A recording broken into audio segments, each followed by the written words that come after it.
Next, facing change in uncertain times, a local wellbeing expert says some of her clients and friends reckon that being able to deal with change in the current climate is just as important as acknowledging loss.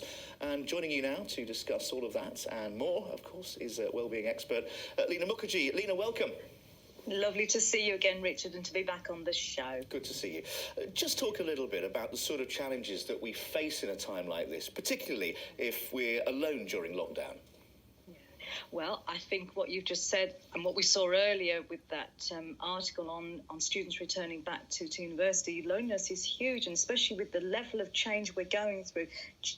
Humans like certainty. We like routines. We like our boundaries of time and space, regularity of structure. And when all that is compromised right the way through and you're having to do it on your own, that is pretty tough. So we lose a sense of reference point with our families and our friends and going to school, going to work. So it's what can I say, requiring a real sense of having to rely on yourself. And that's quite a lot if you're not used to that. Yeah, a lot of people, and quite rightly, consider the elderly to be really most at risk of loneliness during times like this. But I think, often it's overlooked that young people now increasingly have mental health problems more than perhaps they used to, or they're more recognised anyway. So we've really got to look at all age groups, haven't we? Absolutely, Richard. I'm really glad you've raised that, because there are assumptions made that it is people in the older years, should I say. But from my experience, certainly clients that I'm working with in their teens, 20s and 30s are suffering really badly and feeling very, very lost. I think that's the word. And with such a huge magnitude of loss, when we don't have infrastructures in place, so whether it's a family structure, school structure, education structure, work structure, that goes, it requires, like I said earlier, a big deal on the self, and loneliness is now really becoming more and needs to be talked about. What can you do about it? Acknowledge it, number one. Always acknowledge, actually, am I feeling lonely? What am I feeling? Do I need to connect in with someone like you and I are doing right now over the net? Because that's been the safest way to do that. Do I need to check in with a friend? Do I need to check in with a relative? But having some social contact in the day, a regular time, even if it's 2-3 minutes negotiated time, can make quite a difference. That's what I found.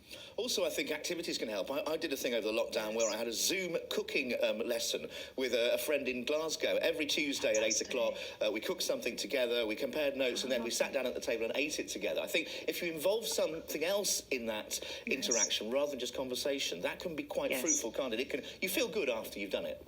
You certainly do, and what a lovely idea. Well done, you, for being creative. It was his idea, actually. Was it? Yeah. You took part, and you enjoy cooking, so you shared a mutual interest, and you were together sharing your food and your activity, and I think that is very powerful. It just goes to show we have the technology. Let's use it. You do work on a number of different areas, I know, and often talking about the issues related to COVID, we can overlook some of the issues that affect people in day-to-day life. I know menopause is one of those issues that matters to you and that you talk a lot to your clients about. Yeah. I certainly do, Rich. And remember that brilliant interview we had last year in October, because that's the month of menopause. And I'm involved, I'm very excited about this. It's just become involved with a project called the Silent Archive, the Oral Testimonies of Menopause, which is being run by the East Midlands Oral Histories Archive, based in the University of Leicester, which basically has recognised this big dearth of archive material on women talking about menopause. And yes, that's going to be kicking off on the 2nd of October in Leicester. And if people either get in touch with yourselves, I'll send out the hashtags in terms of what this project is about. Sure. It's to invite women to talk about their experience and for it to be recorded. Well, listen, we're looking forward to hearing more about it. And as always, it's good to hear your advice. Thanks so much. You take care. And you too. Thank you, Richard. Bye-bye. See ya.